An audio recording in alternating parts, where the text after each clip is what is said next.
matéria? Eu todo dia mando no grupo, todo dia ela vai estar no grupo, mas assim, eu mando para ajudar vocês, mas o certo é vocês irem lá na seção do AVA, na primeira unidade do AVA vai estar o link respectivo de cada matéria. Aí você tem segunda-feira do Renato, terça minha, quarta você não tem aula, e quinta-feira, se eu não me engano, é do Renato de novo. Não é assim? Deixa eu ver. É isso mesmo. Fica, tipo assim, tá seguindo o script da aula presente que a gente tinha. A gente não parou. Nós estamos dando aula desde sempre. Desde que começamos, a primeira semana foi toda gravada e depois a gente veio com a aula ao vivo. E aí, desde então, todo dia nós estamos na live. Quem não consegue assistir a aula ao vivo, pode assistir gravada, que a aula vai estar à disposição no AVA gravada. A gente já teve uma semana de avaliação e essa semana vai ser correção das avaliações que nós tivemos. Você fez todas as avaliações? Da senhora, eu perdi o prazo do dia 24, porque eu não estava conseguindo acessar o meu aplicativo. Ó, amor, se compõe aí um pouquinho rapidinho. Minha excelentíssima. Então vamos fazer assim. Opa! Eu não consegui, inclusive ela está aqui, porque ela está de roupão e tal. Eu não consegui fazer tua matéria, porque eu não estava conseguindo acessar com o meu login no site então quando for assim, deixa eu te cortar que a gente conversa no intervalo, mas assim, quando for assim, você me procura. Estou à disposição, Você fala, professora, eu não estou conseguindo, não deixa passar esse tempo não, que é capaz de você pegar uma reprova aí. Então, deu algum problema funcional, vem atrás de mim que eu ajudo você, tá? Então, quanto a problema funcional, e aí quanto às suas particularidades, a gente conversa no intervalo, tá? Porque senão vai atrapalhar aqui no desenrolar da nossa aula. Aí, como é só você, a gente conversa e aí você me explica tudo no intervalo. Pode ser? Tá. Não, por mim tudo bem. Desligar sua web, que senão começa a travar aqui para mim que meu computador é chinês. Então, só deixa a senhora na web. Só eu que apareço aqui, tá? Senão trava tudo, Fernando. Tá? Então peço para você desligar aqui e aí a hora que tiver dúvida pode ligar o microfone e falar, tá bom? Tá bom, eu vou deixar o microfone desligado e a câmera também, é isso? Isso. Todas as aulas são assim, tá? Você só abre o microfone na hora que você tiver dúvida ou que o professor autorizar. Tá bom, então. Vamos? Tá bom, depois eu chamo a senhora lá. Ok, aguardo. Até mais. Então, novamente, bom dia a todos vocês. Vamos para a nossa aulinha de metodologia. Bom dia a todo mundo, bom dia. E aí, pessoal, eu preciso que vocês me reportem. Essa semana os professores vão lançar as avaliações de vocês no AVA, né? Se por acaso, principalmente a galera que está chegando agora, que é caloura, né? Que está nessa fase de adaptação, de transição, se por algum motivo, né, não fez o trabalho, me procurem que eu direciono vocês, tá? Isso não vale para a galera veterana, algumas peculiaridades, né? Porque quando a gente é veterano, a gente já sabe do esquema. Mas, à medida que vocês tenham dificuldades, que eu estava falando agora com o Fernando, se vocês tiverem alguma dificuldade, me procurem, pessoal. Me procurem que eu estou à disposição de vocês, ainda mais nesse momento que a gente está nessa forma remota, vocês não têm contato com secretaria, com ninguém. Então, me falem que eu ajudo vocês. Não vamos perder esse semestre. A gente precisa estar firmes aqui, fazendo todos os prazos, respondendo todos os questionamentos, para poder se manter aqui firme e forte dentro dos prazos. Lembrando que o operador de direito é prazo.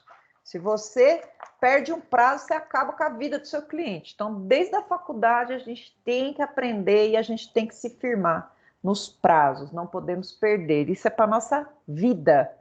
Vamos lá. Na aula de hoje, nós vamos corrigir os questionários, tanto hoje como amanhã, na aula de penal, nós vamos corrigir o questionário que eu passei para vocês.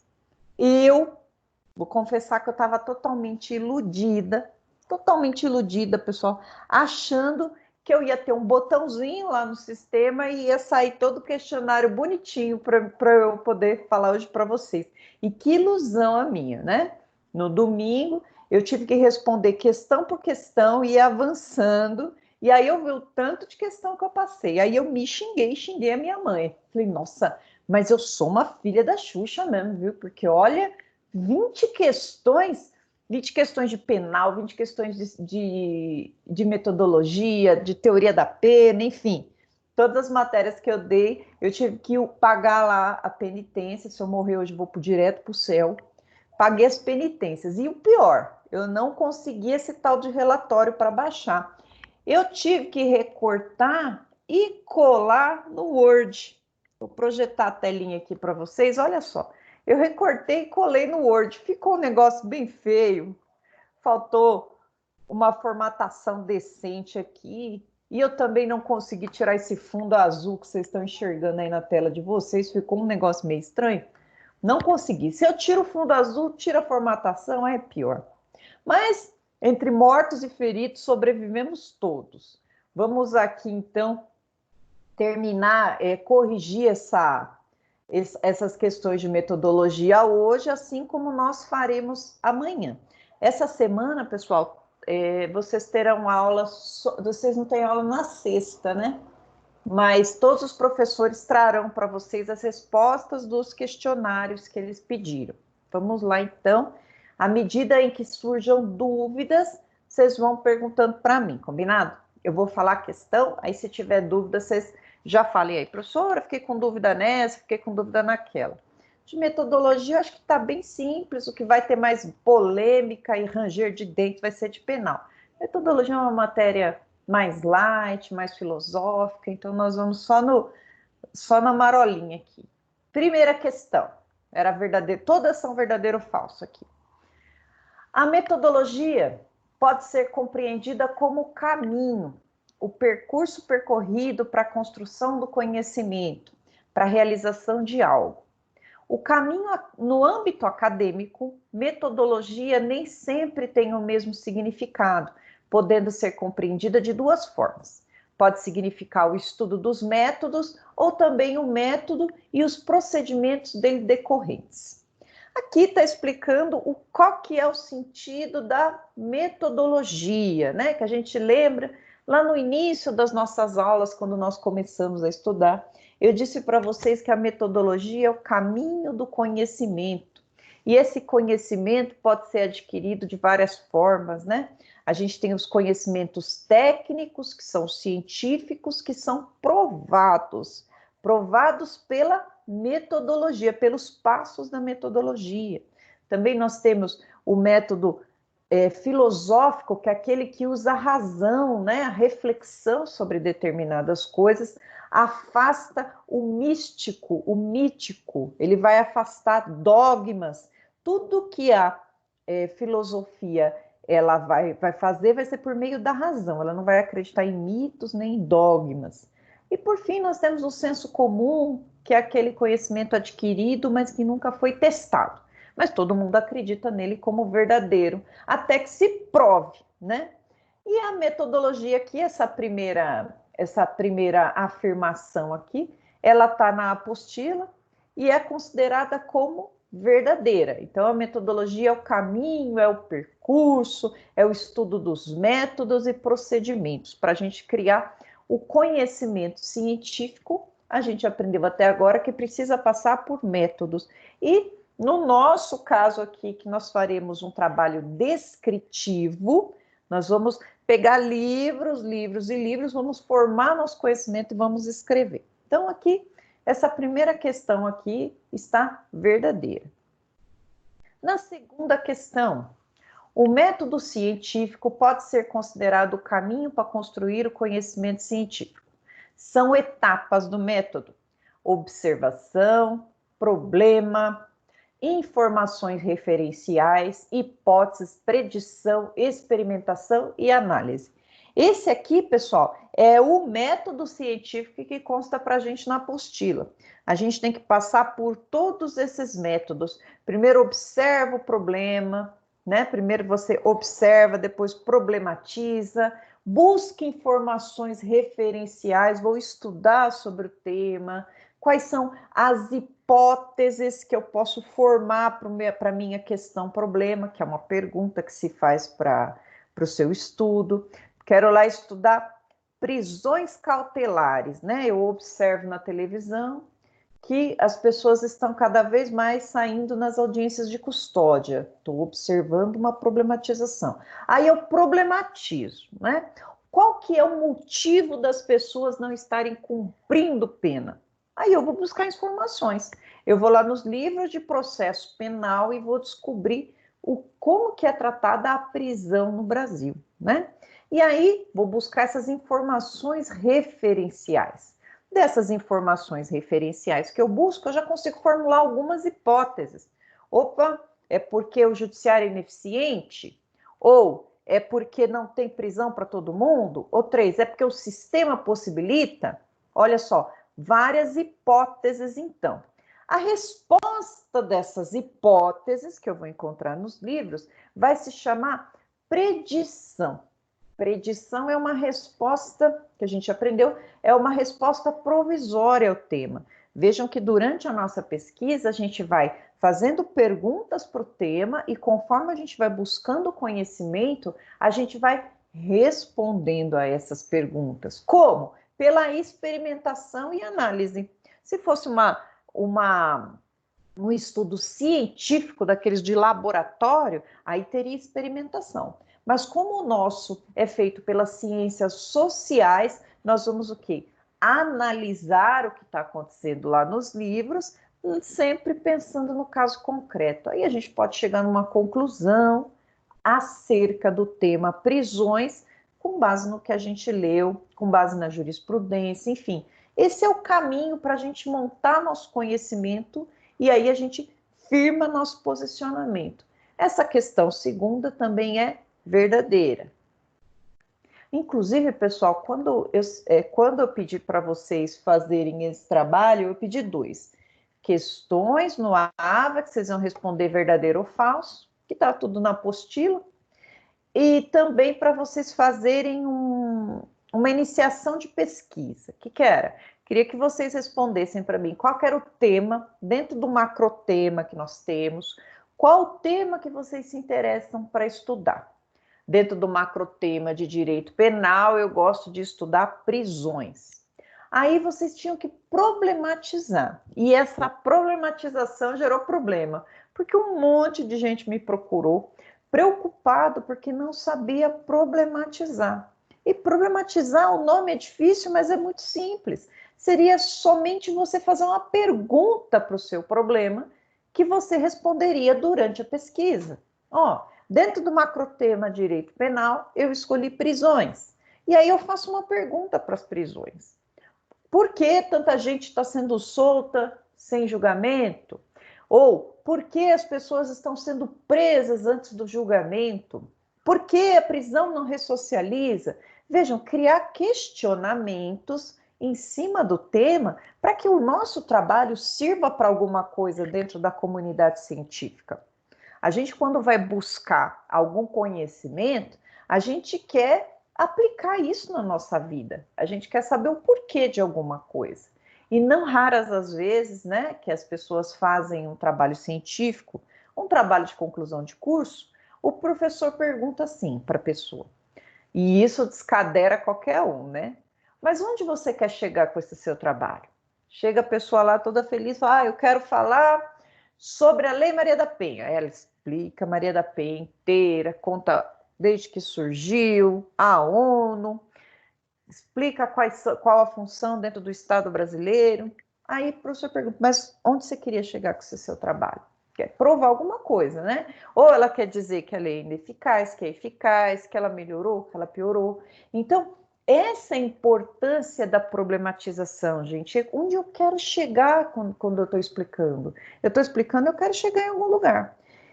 Isso é muito importante para tratar nosso trabalho de forma interessante, para que a hora que vocês expliquem o trabalho de vocês, mostre que ele está sendo interessante. E olha, alunos que estão nos primeiros semestres que fazem metodologia, tem problema em problematizar, até ficou legal a frase. E o pessoal lá do 8º, 9º semestre, a hora que vai começar a fazer o TCC, que vai ser retomada toda essa matéria lá na frente, também encontram o mesmo problema em problematizar. Eles querem só contar o que eles viram no livro sobre prisão. Eles não querem refletir em cima da prisão. E é isso importante que a gente faça. Porque na vida real, prática, quando a gente for estudar qualquer processo que venha para a gente, seja ele inicial, seja ele em andamento, a gente vai ter que estudar de forma reflexiva sobre ele. Daí a importância da problematização. Até aqui nada? Vamos para a próxima questãozinha aqui. 3. Olha só que facinho, facinho. Para a pesquisa científica, não é necessária a problematização do tema. Pode-se apenas descrevê-lo como aparece nos livros. Olha, é totalmente o contrário do que eu falei. Por isso que essa assertiva 3 é falsa. Preciso problematizar sim, porque eu quero mostrar onde eu preciso chegar, o que eu quero explicar acerca daquele instituto. Então, quando ele fala que não é necessária, está errada essa assertiva. É necessária sim. Também estava na nossa apostila. Próxima questão, número 4. Eu estou enxergando bem. Deixa eu aumentar aqui para não ficar forçando. É a idade, é a idade. Ó, ver. Ixi, agora ferrei tudo, meu Deus. Vou ter que fechar, senão come um pedaço da letra aqui. Eu que lute. Agora acho que foi. Agora tá 10. A pesquisa científica não exige do pesquisador criatividade, perseverança e paciência. Para que a pesquisa alcance êxito, basta a reprodução dos textos já realizados por outros autores.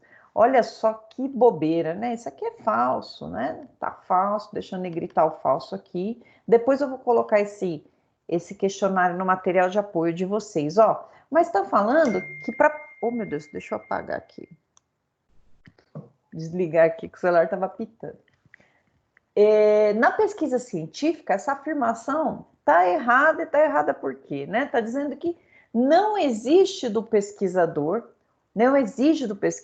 ou seja, aquele quem está produzindo, criatividade, perseverança e paciência. E é o que mais vocês vão ter que ter a hora de produzir um texto científico.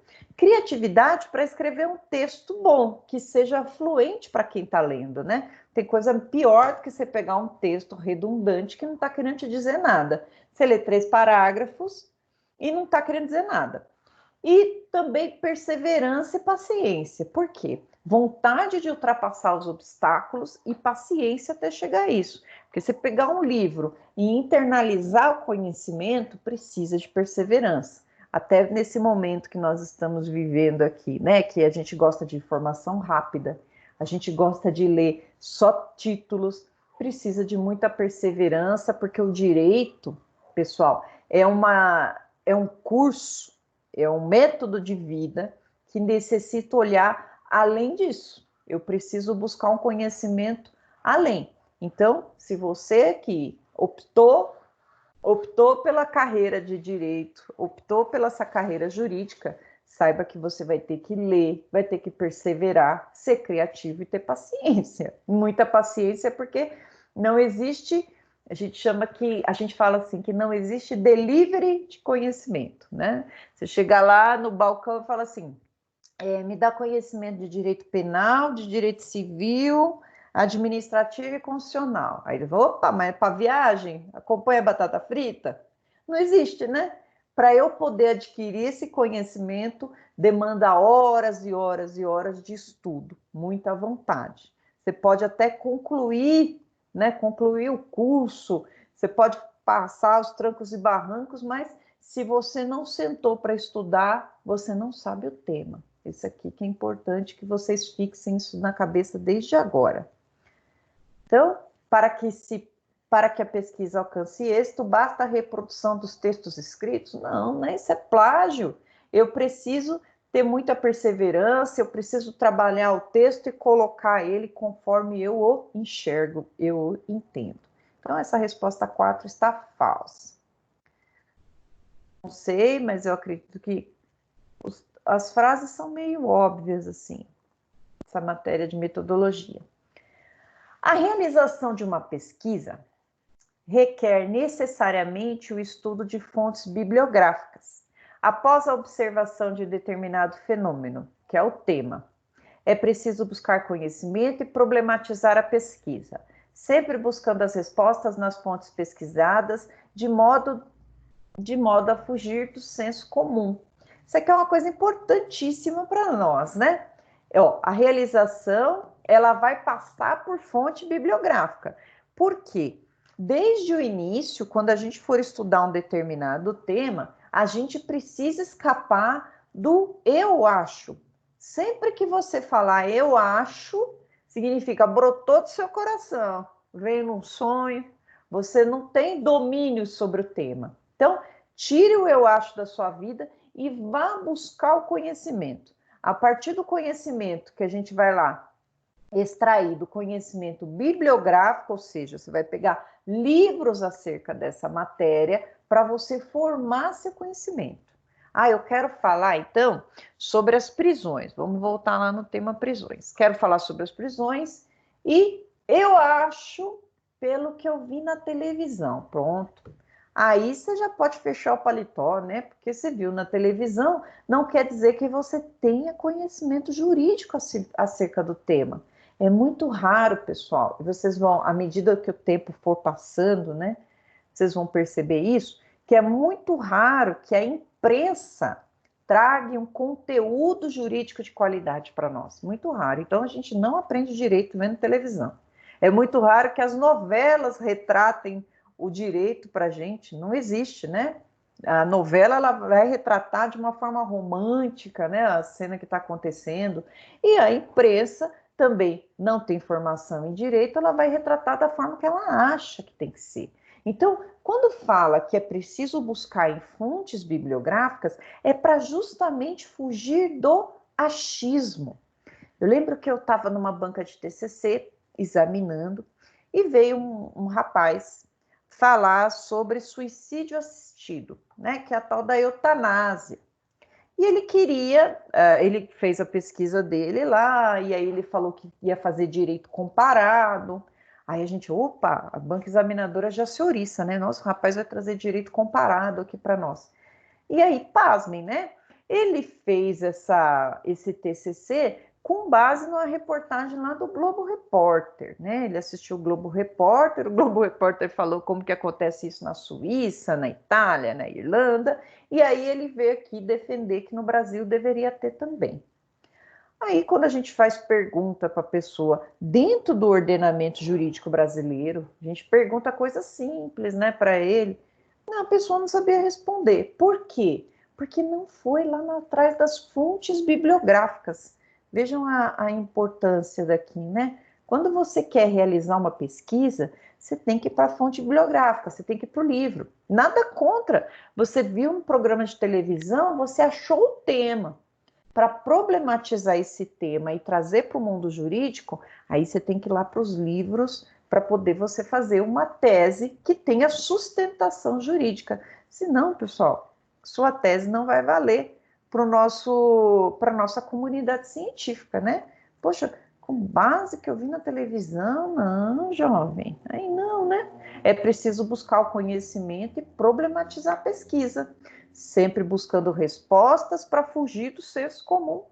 E eu fiz uma pergunta básica, né, lá na história da eutanásia para ele, né?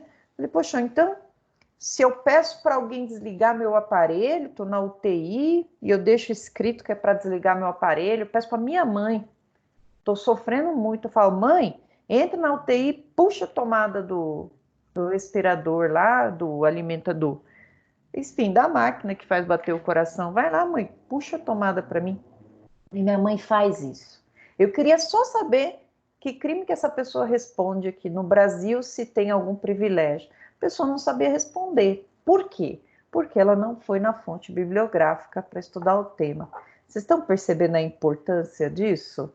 Aqui parece que não é, mas lá na frente vai se tornar muito importante, né? A gente está fazendo um trabalho científico, então a gente tem que ter base jurídica científica para falar do tema. Deixa eu voltar aqui para vocês. Vocês estão muito quietinhos. Deixa eu ver. Opa, tem 15 pessoas aqui, que beleza. E aí, galera, tudo bem? Tudo em paz aí? Tudo bem?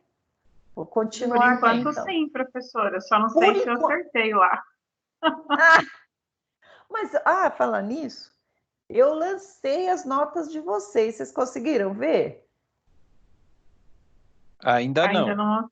Então, depois deem uma olhadinha e me passem feedback. Eu lancei as notas de vocês, não sei se o sistema já está liberando. Eu vi, professora. Viu? Eu acho que a Elisângela eu lancei 10, a Kátia 0, a Ana Paula 0, a Flávia Professora, 0. Eu vi lá, eu vi lá, Marisa, assim, eu até ia te perguntar, né? Quanto que valeu essa avaliação? Quantos pontos valia no total? Valia eu fiquei com 1.000. 900. 1.000. Ah, então tá. Valia 1.000. Porque você lançou 900 lá para mim, né? Ô, Glécia, você Agora... tá de boa. Teve a hora que eu vi a média assim, também tava a média 6 pontos alguma coisa, então você tá super bem.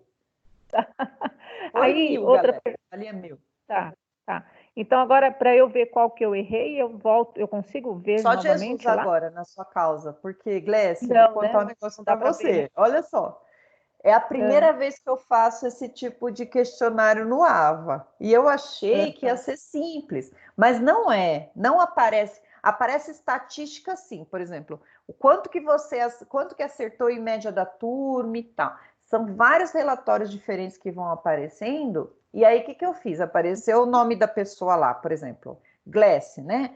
Tirou 8,7. Eu arredondei para cima, coloquei 9 lá. Porque é muita estatística que coloca lá. Eu achei dificílimo de procurar, entendeu? Então, eu não sei, a gente teria que sentar e olhar lá para ver se tem como tirar esse relatório, né? Eu acho que é mais fácil da gente entregar para Deus. No Renato, você acabava o questionário, pelo menos para mim, né? Aí aparecia, acertou 9 de 10, 10 de 10, 8 de 10. No seu, não. Isso mesmo, dona Glécia. Eu não sei qual foi a configuração que eu usei, porque que aconteceu, né? Deve ter sido alguma configuração, eu não sei, gente. O que eu sei dizer para vocês é que estou trazendo aqui para ver se vocês meio que copiaram lá, porque até na hora de eu tirar o relatório para mim, para eu trazer as questões para vocês, não consegui. Então eu não consigo recuperar essas informações, esse que é o problema. Aí se alguém tirou nota baixa, abaixo de 4, que não for com média, abaixo de 5, aí a gente faz uma auditoria nesse sistema aqui, põe tudo para quebrar. Tá ótimo. Vamos lá, então. Obrigada. Vamos lá. Deixa eu ativar o mundo de vocês aqui. Não durmam, pessoal. Eu sei que essa matéria da sono, não durmam, por favor. Vamos agitar aqui, galera. 6. Pesquisa explicativa. Vamos lá. As pesquisas explicativas são pesquisas que visam aprimorar ideias sobre algum assunto, objetivando criar maior familiaridade com o problema. Na maioria das vezes, assumem a forma de pesquisa bibliográfica ou estudo de caso. E essa aqui está errada porque essa daqui, ó, é a resposta da pesquisa exploratória. Por isso que é errado. Essa aqui é a pesquisa, é o texto da apostila da exploratória. Olha que professora do mal. Essa não é explicativa. A explicativa é aquela que formula uma tese, né? Uma coisa totalmente nova. Por isso que essa assertiva está errada. Próxima. Questão 7. A forma como os seres humanos constroem o conhecimento está vinculada a uma determinação social e, sendo assim, as crenças permanecem inalteradas ao longo da vida. É falso, né, galera? Poxa, já imaginou você ficar com uma crença inalterada ao longo da vida? A gente está aqui para nossa evolução, né? E aqui está dizendo assim, que os seres constroem seu conhecimento e está determinada pela sociedade. E aí as crenças vão ficar inalteradas durante toda a vida. Imagina, toda a vida a gente acreditando que não pode tomar manga com leite e várias outras crendices que a gente tem durante a vida. Então tá falso, né? Porque à medida que a gente busca o conhecimento, a partir do momento que a gente expande nosso conhecimento, a gente altera a nossa percepção dos fatos, né? Então essa daqui está errada. E ainda bem que está errada, que se a gente buscar o conhecimento nos busca de volta e vai ampliando. Então, super falsa essa assertiva aqui. Pesquisa descritiva. Deixa eu ver se está igual aqui, está certinho. Descritiva. São pesquisas que visam descrever as características de determinada população ou fenômeno ou descobrir a existência de associação entre as variáveis. Essa pesquisa descritiva aqui, pesquisa descritiva aqui está certo conforme a apostila. Mas esse conceito da descritiva, né, pessoal, está muito raso, né? Aliás, eu não gosto muito desse conceito. O que a pesquisa descritiva ela faz, né? A pesquisa descritiva nada mais é do que a forma mais simples de pesquisa, né? Ela não inova nada. Ela só vai pegar um determinado tema e explicar de forma problematizada. Então, a gente não quer provar nada, a gente não quer achar algo novo, a gente só quer explicar. Porque para nós, pode ser que aquele tema não exista, né? Vai existir a partir do momento que a gente busca o conhecimento. Então, a pesquisa descritiva, ela é a pesquisa que nós vamos fazer na faculdade, vai ser a pesquisa do nosso TCC. Nós vamos, então, buscar um tema, problematizar esse tema e ir para os livros. Pega um carrinho de mão, sai da biblioteca lá, mentira, já mostrei para vocês que tem como vocês fazerem isso de forma virtual. Na biblioteca virtual, vocês conseguem acessar uma imensidão de livros, de doutrinas, de jurisprudência. Vamos para a próxima aqui. Então, é verdadeira, tá igualzinha a apostila. 9. Pesquisas explicativas.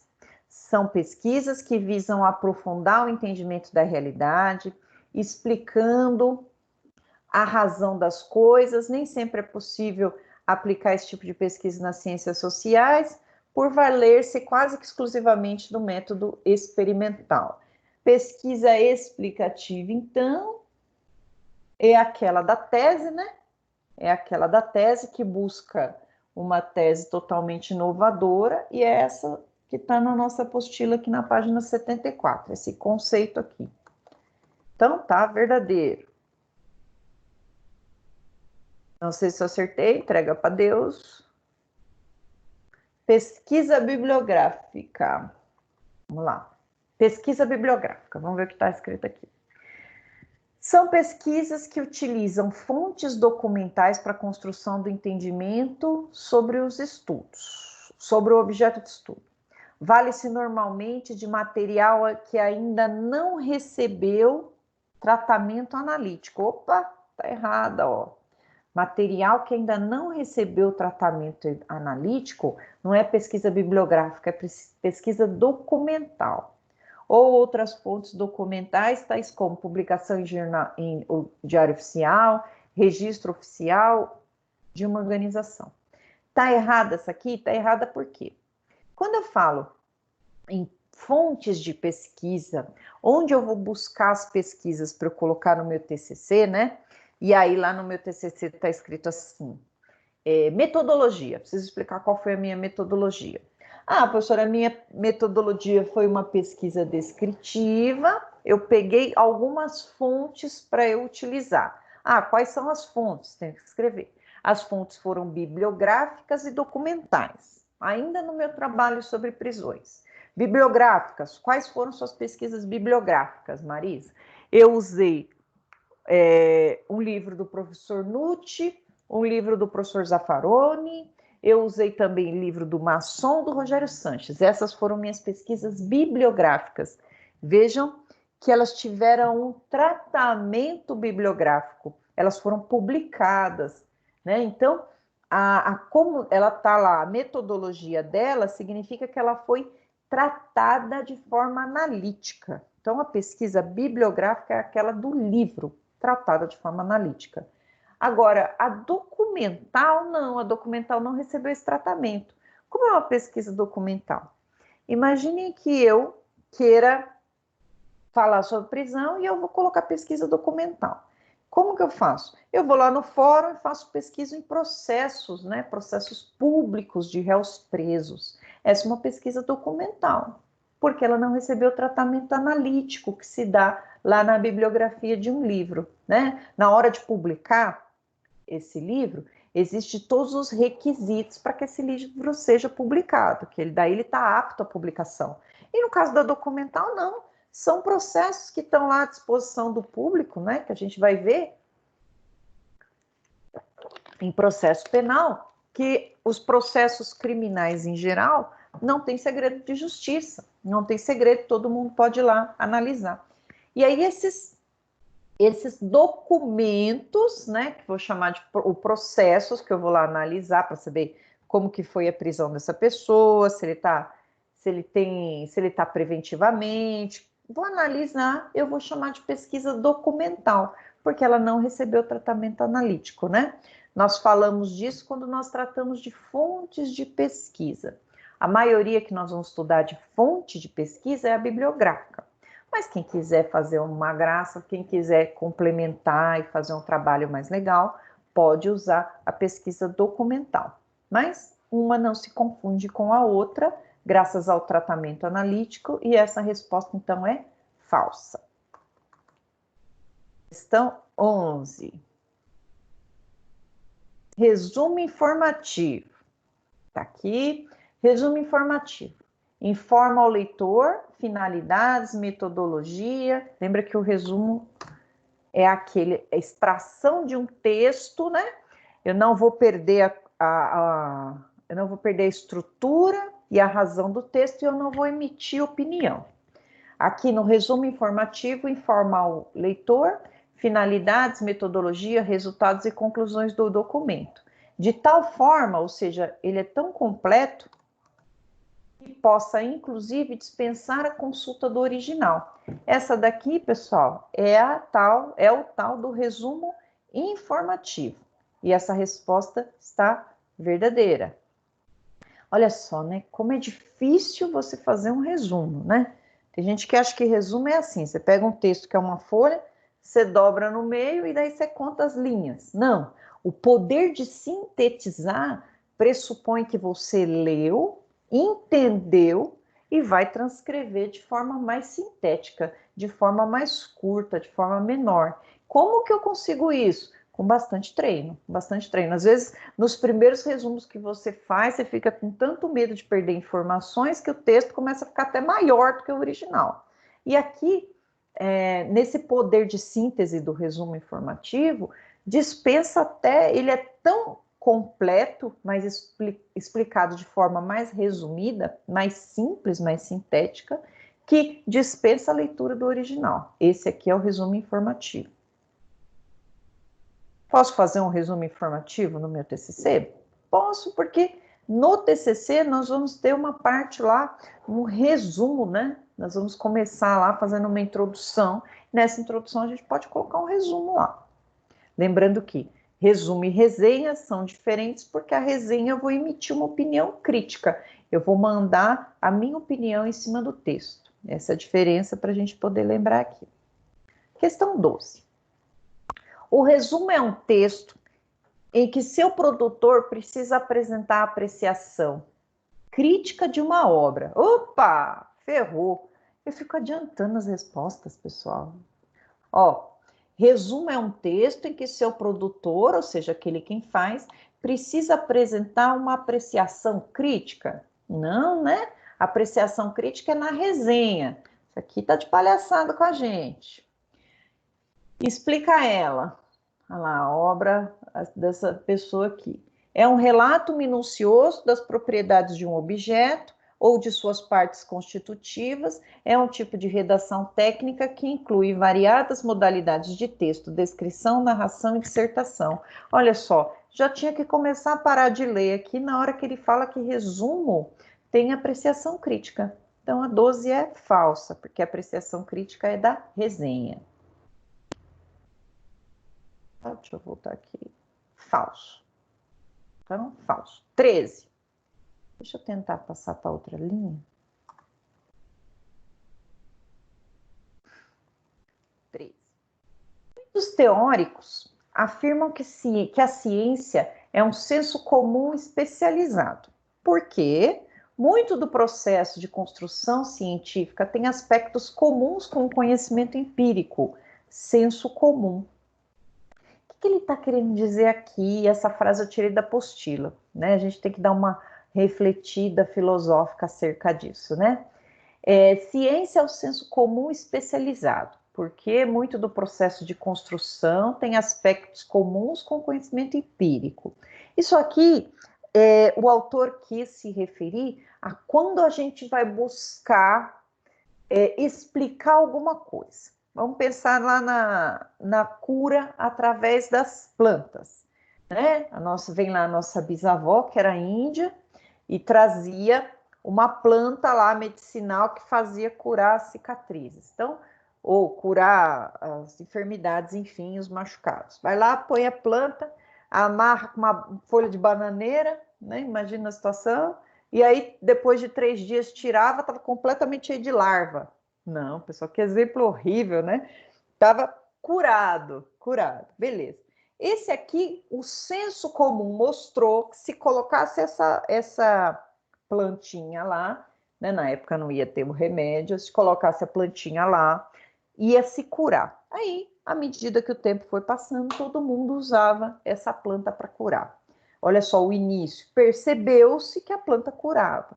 E no conhecimento científico, a partir do momento que se descobre, que se visualiza essa cicatrização, essa cura através da planta, vai se buscar as propriedades medicinais dessa planta, né? Fazer os testes, conhecer cientificamente as propriedades dessa planta. E é isso que ele fala aqui, né? Que a construção científica tem muito a ver com o senso comum. Porque se não fosse o senso comum iniciar essa fonte de cura, a ciência não ia despertar seu olhar para aquela situação. Então, essa afirmação que ele coloca aqui, que a apostila coloca aqui, é justamente disso. A gente não pode desprezar o conhecimento empírico, não pode desprezar o senso comum, justamente porque muitas vezes o conhecimento científico ele parte do senso comum. Vamos provar isso? Provou, é verdadeiro, vira conhecimento científico. Não provou, continua no senso comum. É a história da água em cima do poste em cima do registro de energia, né? Se tiver alguém que pesquise aquilo, faça experimentação, prelecione e verifique que colocar água em cima do registro realmente vem menos luz, aí sim vira conhecimento científico. Até então, que eu saiba, não houve estudos, então continua sendo senso comum. Mas de qualquer jeito a gente põe, né? Quem não pôs, coloque lá para ver se funciona, depois me diga, né?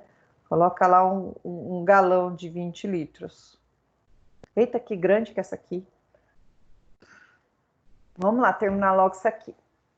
Mesmo com o desenvolvimento da indústria farmacêutica, ainda é comum a utilização de plantas medicinais. Olha eu adiantando as coisas.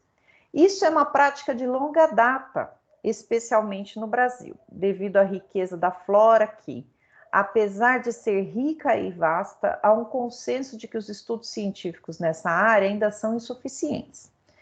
Para atender às recomendações da Organização Mundial de Saúde, foi proposta a validação das propriedades medicinais das plantas com base nos conhecimentos científicos e empíricos.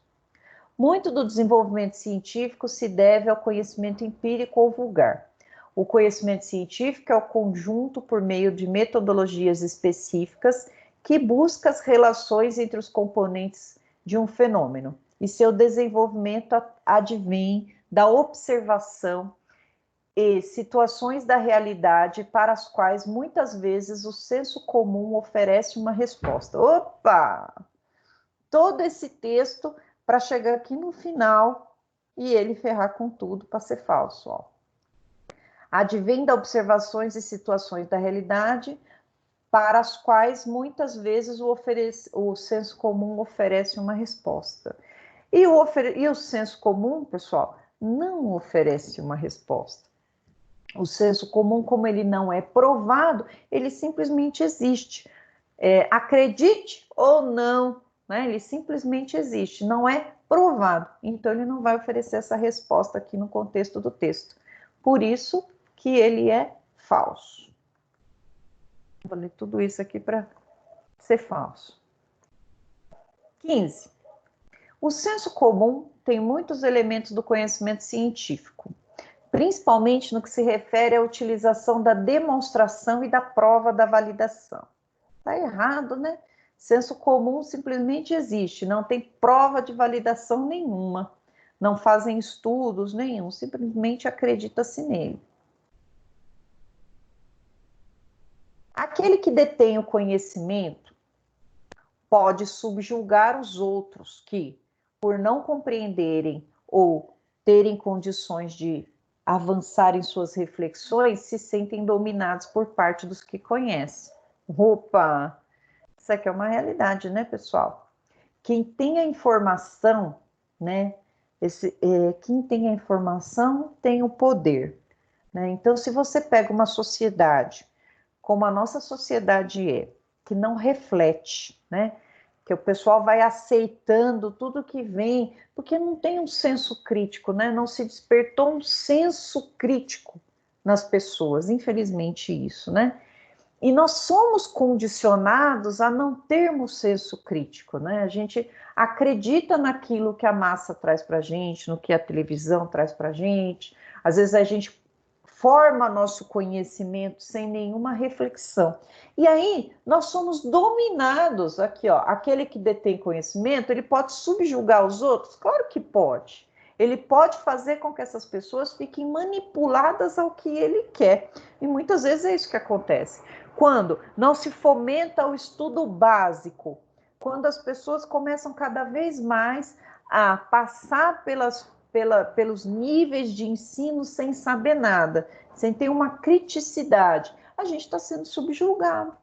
Como a gente não sabe refletir, como a gente não contesta, a gente simplesmente abandona. E isso aqui é muito importante. Eu, uma vez, aguardando, acho que foi aguardando um exame, e aí 2 meninas do lado conversando. Ai, não aguento mais falar de política, eu não aguento mais ouvir essas coisas, que não sei o que. Eu também, eu nem sei quem que eu votei, enfim. E aí uma vira para outra e faz uma pergunta assim, você sabe se a lotação ônibus passa lá em tal lugar? Aí eu, preciso ver, tal. Aí já vem aquela reflexão, né? Poxa, as duas estão conversando ali, dizendo que elas não gostam de política. E elas querem saber se o ônibus passa na linha da casa delas. Pode ser que elas não gostem de política, mas quem controla o ônibus passando na rua delas é o político. Então, elas precisam ter reflexão acerca disso, porque toda a nossa vida ela vai gerar em torno, né, das pessoas que estão lá gestando o dinheiro que nós estamos mandando para eles, né? Nós só temos, para a maioria de nós, né? A gente tem que ter consciência de classe, e a consciência de classe vai dizer: você é um detentor do meio de produção? Você é um burguês? Sim. Então você está ali na sua consciência que você é rico, beleza? Mas do outro lado, você só tem sua força de trabalho para vender? Você só tem se amanhã ou depois você ficar doente, não consegue trabalhar, quebrou seu bracinho, arrancou fora seu bracinho, alguma coisa aconteceu, você ficou doente. Você precisa de assistencialismo do Estado? Se a resposta for sim, então você está do lado de cá. Você só tem sua força para vender, então você não é rico. Então, você tendo sua consciência de classe, é você saber Será que eu só tenho minha força de trabalho para vender? Ou será que eu não preciso da minha força de trabalho porque eu venho de uma estrutura que não preciso trabalhar para sobreviver? E, atualmente, as pessoas que vão deter o maior conhecimento ou ter poder para gestar o conhecimento das outras pessoas são justamente as que subjugam. Por isso que quanto mais conhecimento a gente tiver, quanto mais conhecimento a gente adquirir, mais consciência política e administrativa a gente vai ter. E lembrando, né? Eu não estou falando de partido, eu estou falando de consciência política, de como que é gerada a polis, né? A polis seria a cidade, nosso estado, como que ela está sendo gestada. E o conhecimento faz com que o detentor de conhecimento possa subjugar as outras pessoas? E a resposta é sim. E pode, né? A gente sabe que pode muitas vezes. Um exemplo prático aqui na nossa área da advocacia, né? Vamos pensar que você sabe, mas você não está muito preparado para uma audiência X. Você vai para uma audiência e você não sabe meio como que funciona os alimentos, né? Você sabe que você vai fazer uma divisão de alimentos na audiência, mas, poxa, como será que funciona? Será que é 30%? Ah, tudo bem, eu vou com isso na cabeça.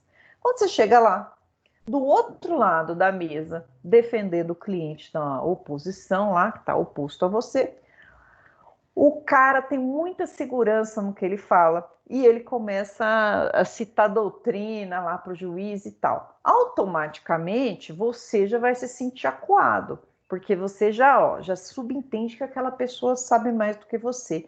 Então, no inconsciente, você já começa a se submeter ao que aquela outra pessoa está falando.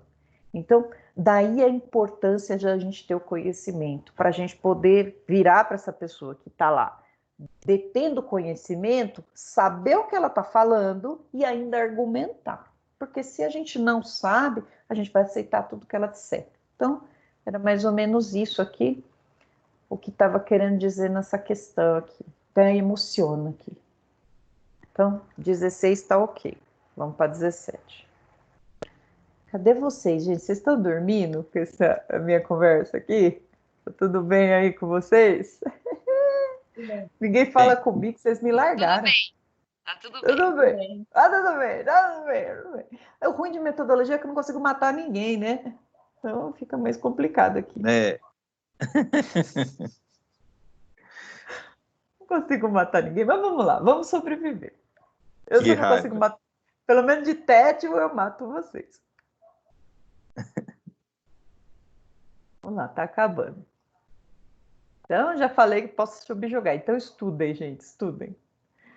Conhecimento científico pode liberar dos seres... Não é? O conhecimento científico pode liberar os seres humanos da opressão. E isso não encontra reflexo no senso comum, uma vez que ele não viabiliza a análise crítica da realidade. Essa aqui foi considerada verdadeira. Eu achei um pouco...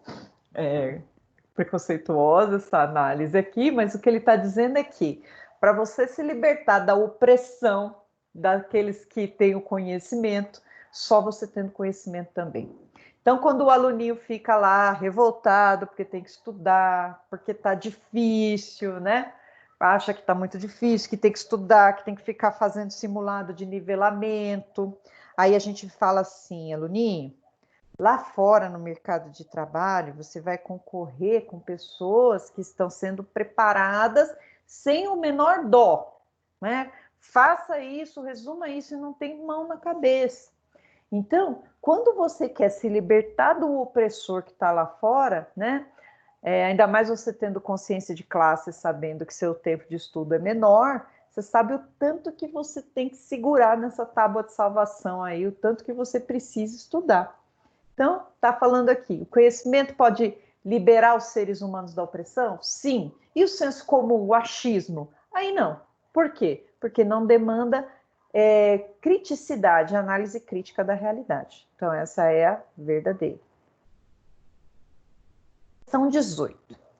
A filosofia se faz presente como reflexão crítica a respeito dos fundamentos do conhecimento e da ação.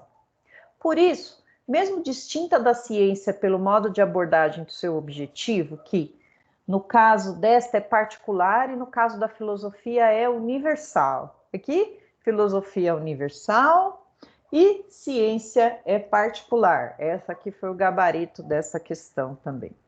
Filosofia, pessoal, é uma coisa que, quando eu estudava filosofia, o professor dizia assim, Marisa, que era muito difícil, né? Você estudava silogismo, lógica na filosofia, e aí ele só parecia que você tinha que até ser abduzido para entender a cabeça daquele povo, né? E eles falavam assim uma coisa interessante, Marisa, quando você estiver entendendo a filosofia, que está errado, né? Que geralmente a gente não entende, mais ou menos assim que acontece. Mas premissa de filosofia é, vamos agir pela razão. A filosofia, ela impede o misticismo, o místico, o dogma. Filosofia é razão. Questão 19, para a gente acabar com essas questõezinhas aqui antes que vocês durmam. O conhecimento científico permite conhecer as causas dos fenômenos, levando à compreensão do funcionamento das coisas. Isso elimina a visão supersticiosa e o dogma. É possível afirmar que a ciência também pode ser dogmática, desde que se acredite sem criticá-la ou submetê-la ao crivo da razão e da ética.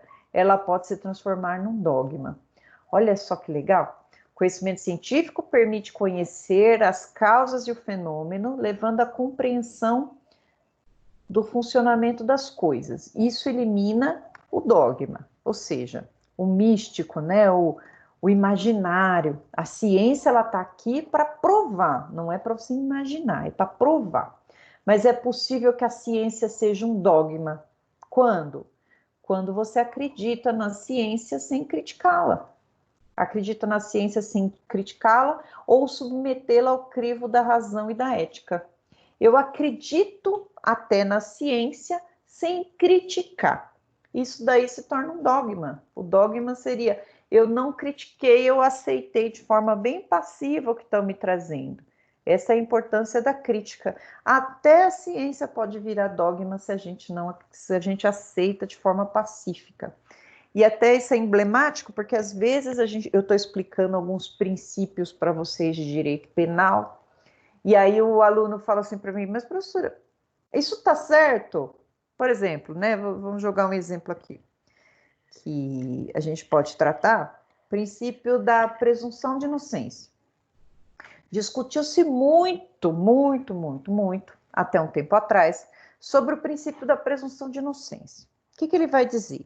Ele diz que uma pessoa só pode ser considerada culpada depois que ela passar todo o trâmite do processo e dentro desse processo foi dada a ela a ampla defesa, o direito de se defender e o direito de ouvir tudo que a outra parte tinha a dizer e ser julgada por um juiz imparcial. Isso significa, o juiz não foi colocado lá para te ferrar. Esse aqui é o processo. Chegou lá no final, terminou o processo, ou não havendo mais recursos, ou o advogado bonitão perdeu o prazo de recorrer, a gente fala que o processo se extingue, ele transita em julgado. Então, eu só considero uma pessoa culpada quando ela passou por esses trâmites. E é por isso que uma pessoa, geralmente, se ela não tem os requisitos para ficar presa preventivamente, na prisão preventiva, se ela não está ameaçando fugir, se ela tem emprego fixo, ela não está ameaçando testemunhas, enfim, ela vai responder o processo em liberdade. Aí causa aquele alvoroço, né? Alvoroço em geral, nas pessoas, em geral, porque as pessoas não entendem. Opa, desculpa.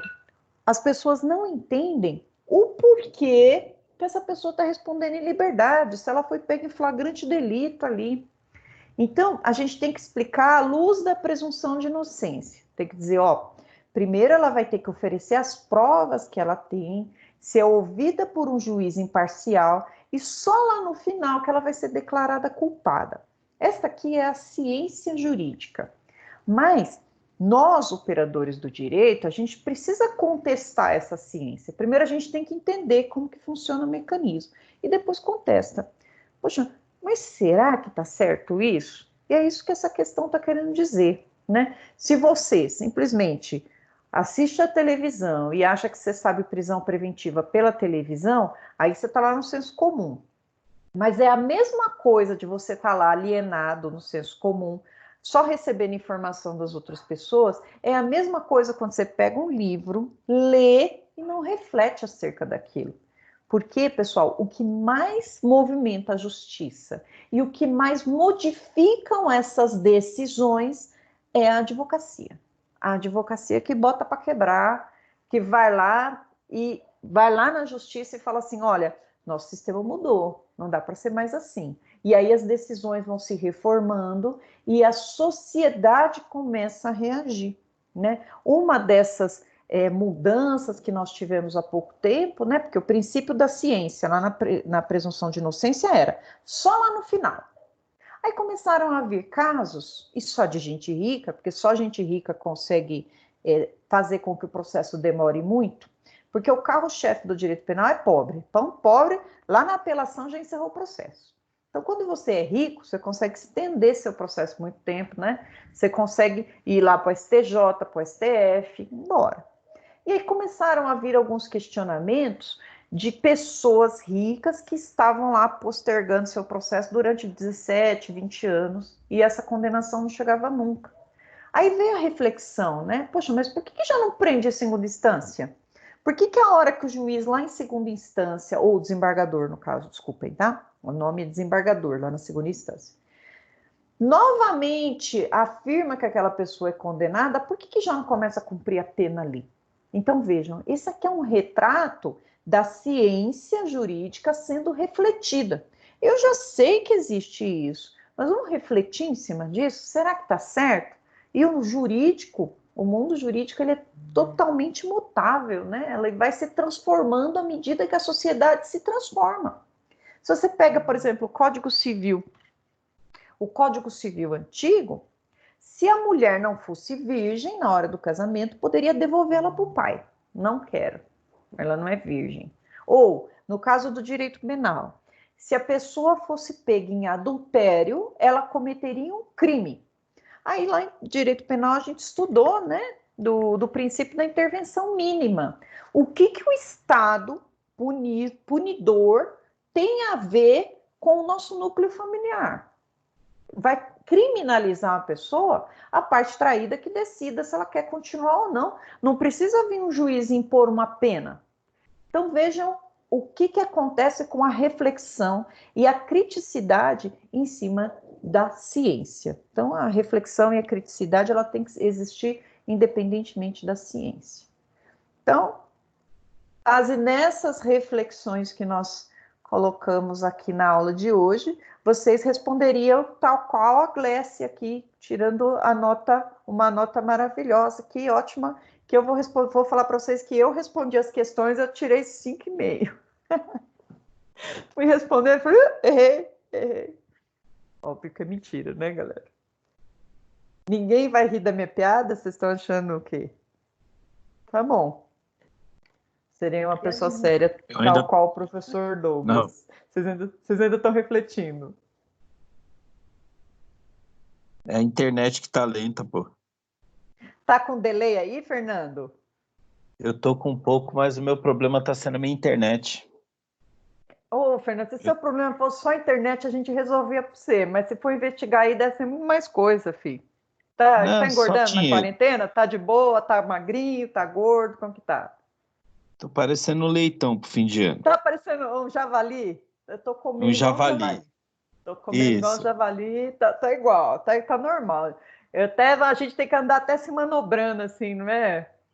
Eu, Horácio e a Sophie aqui. A Sophie tá parecendo um bichinho de pelúcia. Não fala isso das crianças, gente. Não fala isso, porque você vê que a gente, depois da quarentena, vai estar todo mundo meio maluco.